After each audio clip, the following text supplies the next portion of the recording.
Remedies జ్యోతిష సంజీవని. ఈ వీడియోలో మనం మకర లగ్నం వాళ్ళకి మే నెల ఎట్లుందో తెలుసుకుందాం. మకర లగ్నం వాళ్ళకి ఫస్ట్ 14 days కూడా, అంటే మే 14th వరకు కూడా చాలా మంచి పీరియడ్ ఉంటుంది. ఎందుకంటే అక్కడ గురువు శని ఆధీనంలో ఉన్నాడు.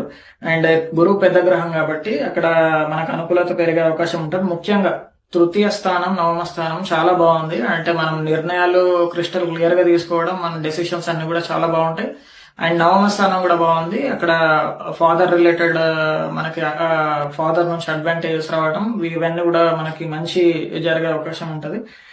అండ్ ఒకటే పాయింట్ ఏంటంటే కుజుడు సప్తమంలో ఉన్నాడు. కుజుడు సప్తమంలో ఉంటే ఏంటంటే వివాహంలో గొడవలు వచ్చే అవకాశాలు ఉంటాయి. సో ఈ విషయంలో మాత్రం జాగ్రత్తగా ఉండాలి మకర లగ్నం వాళ్ళు. ఎందుకంటే ఓవరాల్ మంత్ గురువు అండ్ శని శుక్రులు అదే పొజిషన్స్ లో ఉంటున్నారు. సో కుజుడు ఆ ఫలితాలను ఇచ్చే అవకాశం ఉంటుంది. అండ్ శని శుక్రులు వీళ్ళు మంచి ఫలితాలను ఇచ్చే అవకాశాలు ఉంటాయి. ఓవరాల్ మంత్ కూడా ఇది అప్లై అవుతుంది.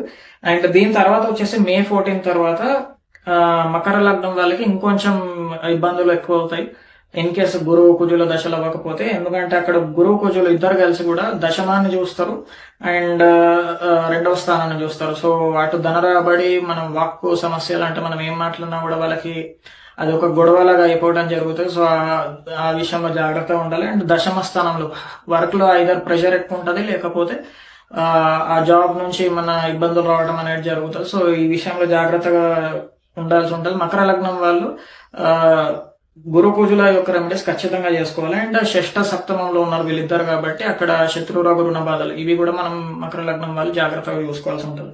అండ్ ప్రత్యేక మంచి రోజులు వచ్చేసి 27, 28 బాగుంది.